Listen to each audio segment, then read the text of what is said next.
Hello friends, நீங்கள் கேட்டுக்கொண்டிருப்பது தேனர்வி தமிழ் நாவல்ஸின் சாபமாய் வந்த என் உயிரே.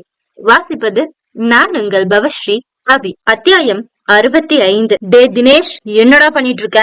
எங்க போய் தொலைஞ்ச என்று தனது கண்ணீர் குரலில் கேட்டபடி வெளியில் சென்றான் விஜய்.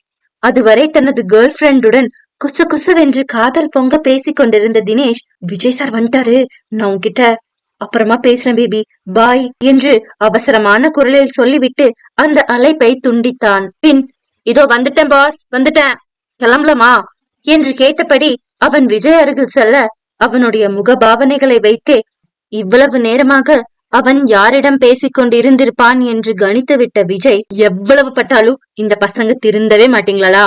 என் லைஃப்ல நடக்கிறது எல்லாத்தையும் பக்கத்துல இருந்து பார்த்தும் எப்படிதான்டா உனக்கு லவ் பண்ண தைரியம் வருது? பொண்ணுங்களை நம்பாதீங்க நம்பாதீங்கன்னு ஊர்ல இருக்கிற அத்தனை பேரும் கூவி கூவி சொன்னாலும் உன்ன மாதிரி ஆளுங்க மட்டும் இதுக்குள்ள மாட்டிட்டு செத்தே தீருவேன்னு ஏன்டா அடம்பிடிக்கிறீங்க என்று சலிப்புடன் கேட்டான். இல்ல பாஸ், நான் டைரக்டர் கிட்டதான் பேசிட்டு இருந்தேன். உங்ககிட்ட ஏதோ சீன் டிஸ்கஷன் பண்ணுன்னு சொன்னாரு, நீங்க பிஸியா இருக்கீங்கன்னு சொல்லிட்டு இருந்தேன் என்று சொல்லி தினேஷ் சமாளிக்க பார்க்க, அவன் அருகில் சென்று அவனுடைய தோள்களில் கை போட்ட விஜய், டே நடிக்காதடா, உன் முகரக்கட்டைய பார்த்தா நீ யார்கிட்ட பேசிட்டு இருந்தேன்னு கூட என்னால கண்டுபிடிக்க முடியாதா? இப்படிதான் ஒரு காலத்துல பிரியா பிரியான்னு பைத்தியக்கார மாதிரி ஒருத்தி பின்னாடி சுத்திக்கிட்டு இருந்தேன். அவ என் வாழ்க்கையவே கெடுத்துட்டாடா. அந்த கல்லெஞ்சக்காரி என்னமோ ஈஸியா செத்து மேல போயிட்டா. நான் தான் தினமும் நிம்மதியா தூங்க கூட முடியாம தவிச்சுக்கிட்டு இருக்கேன். உனக்கு இதெல்லாம் தேவைதான்னு நீயே வாலண்டியரா போய் வாங்கி கட்டிக்கிட்டா உன்னை யாரால காப்பாத்த முடியும்?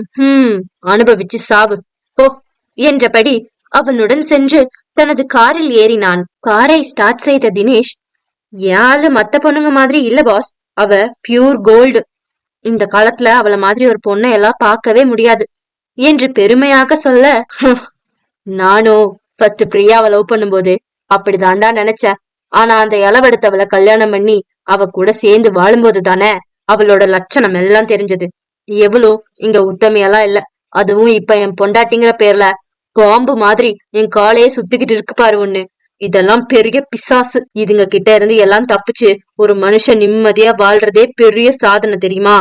எப்படி இருந்த என்ன இந்த பொம்பளைங்க இப்படி புலம்ப விட்டுட்டாளுங்கன்னு நினைக்கும் போதே எனக்கு அசிங்கமா இருக்குடா. தெளிவா இருக்கும் போதே இப்படியெல்லாம் பேசிட்டு இருக்க நிலைமைக்கு வந்துட்டேன் என்று சோர்வான குரலில் சொன்னான் விஜய். பாஸ், உங்களுக்கு லைஃப்ல நிறைய நெகட்டிவ் எக்ஸ்பீரியன்ஸ் இருக்கு பாஸ். அதுக்காக இந்த உலகத்துல இருக்க நிறைய சந்தோஷமான விஷயங்களை நீங்க இழக்குறீங்க. ஒன்னு ரெண்டு பொண்ணுங்க தப்பா இருக்கிறதுனால எல்லாரையும் நம்ம குறை சொல்ல முடியாது. பொண்ணுங்களை ஹேண்டில் பண்ணி அவங்க கூட வாழ்றது எவ்வளவு கஷ்டமோ அதை விட அவங்க இல்லாம வாழ்றதும் கஷ்டம். நீங்க உங்களுக்குள்ள இருக்கிறத மோஸ்ட்லி யார்கிட்டயும் ஷேர் பண்ணவே மாட்டீங்க. அதனால நெகட்டிவா உங்க மைண்ட்ல இருக்கிற தாட்ஸ் எல்லாமே உள்ள சப்ரஸ் ஆகி குப்பை மாதிரி சேர்ந்திருக்கு. நீங்க இப்படியே இருந்தா ஒரு நாள் உங்களோட எமோஷன் பிரஷர் குக்கர் மாதிரி சடனா பிளாஸ்ட் ஆகிடும். சோ இப்படி விரக்தி மனநிலையிலேயே சுத்திக்கிட்டு இருக்காம எங்கேயாவது ஒரு ட்ரிப் போய் உங்க மைண்ட் செட்டை சேஞ்ச் பண்ணீங்கன்னா நல்லா இருக்கும். லாஸ்டா உங்க ஃப்ரெண்ட்ஸ் எல்லாம் நீங்க எப்போ மீட் பண்ணீங்கன்னு எனக்கே ஞாபகம் இல்ல என்று தினேஷ் சொல்ல, நான் என்ன காலேஜ் படிக்கிற பையனா தினேஷ்? ஃப்ரெண்ட்ஸ் கூட சுத்திக்கிட்டு ஜாலியா இருக்கிற ஏஜ் எல்லாம் நான் கிராஸ் பண்ணி வந்துட்டேன். நீ சொல்ற மாதிரி என் மனசுல ஏதோ ஒரு வெறுமை இருக்கதான் செய்யுது. பட் என்ன பண்ணி அதை சரி பண்றதுன்னு தான் எனக்கு தெரியல. பாப்போம். ஒவ்வொரு நாளும் வயசாகிட்டே இருக்கு. இன்னும் எத்தனை நாள் இருக்க போறேன்? எல்லாம் இருக்கிற வரைக்கும் தான்.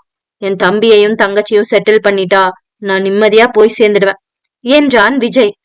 பாஸ், உங்களுக்கு ஜஸ்ட் 30+ தான் ஆகுது. அதுக்குள்ள ஏன் ஓல்டேஜ் ஹோம்ல இருக்க தாத்தா மாதிரி பேசிட்டு இருக்கீங்க? ஐ திங்க் அனாமிகா மேடம் உங்களை இன்னைக்கு நல்லா வச்சு செஞ்சுட்டாங்கன்னு நினைக்கிறேன். உங்களை பார்த்து மத்தவங்க எல்லாம் கதறிதான் நான் பாத்திருக்கேன். பட் அனாமிகா மேடம் உங்களையே கதற விடுறாங்க போல. என்ன ஆச்சு உங்களுக்கு? எப்பயும் கெத்தா இருப்பீங்க, இன்னைக்கு எல்லாத்தையும் பறி கொடுத்த மாதிரி பேசிக்கிட்டு இருக்கீங்களே என்று கேட்டுவிட்டு தினேஷ் அவனை பார்த்து லேசாக சிரிக்க, விளையாட்டாக அவன் முதுகில் குத்திய விஜய், சைடு கேப்ல என்ன தாத்தான்னு சொல்றியா நீ? I am still young and handsome.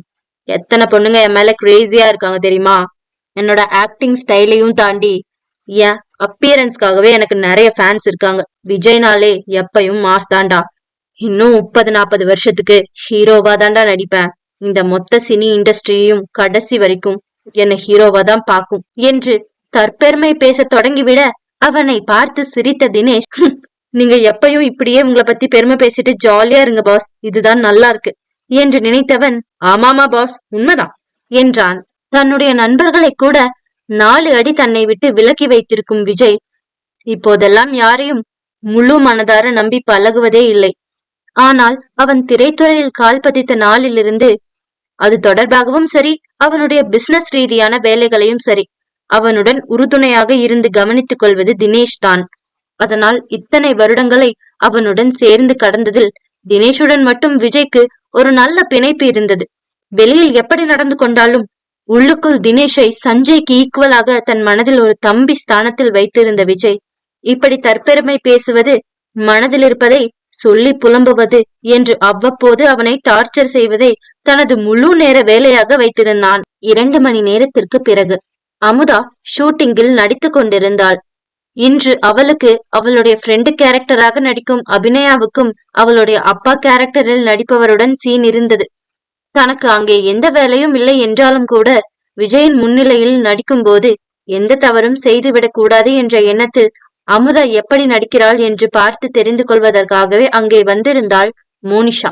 நான் ஹீரோயினா நடிக்க வேண்டியபடி இந்த இடத்த தட்டி பறிச்சுட்டு உனக்கு சொம்பு தூக்குற மாதிரி ஒரு சப்போர்ட்டிங் ரோல்ல என்ன நடிக்க வச்சுட்டல்ல. நானும் சரி, விஜய் சார் படத்துல நடிக்கிறதுக்கு சான்ஸ் கிடைக்குதே, பெரிய விஷயம்னு போனா போய் தொலையுதுன்னு இத விட்டுட்டேன்.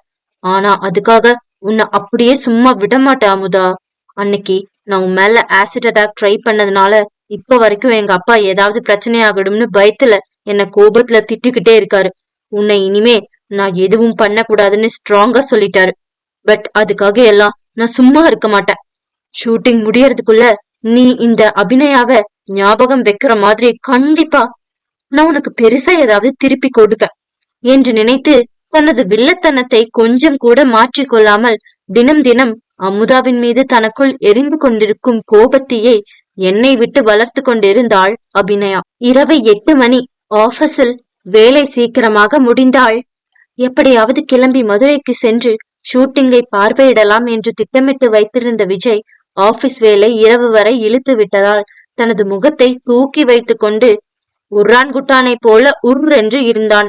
இதில் டின்னர் டைம் வந்தவுடன் அவனுக்கு கால் செய்த வனிதா, நீயும் அனாமிகாவும் டின்னர் போறதுக்கு நான் டேபிள் புக் பண்ணிட்டேன்பா விஜய். இருக்கிற ஒர்க் ப்ரெஷர்ல அவ கூட வெளியே போறத மறந்துடாத. நீங்க இப்படி அடிக்கடிக்கு தனியா மீட் பண்ணாதான் உங்களோட ரிலேஷன்ஷிப் ஸ்ட்ராங் ஆகும். நானும் சாப்பிட்ற டைம் ஆகிடுச்சு, சாப்பிட்டுட்டு நானும் போய் மாத்திரை போட்டுக்கிறேன்.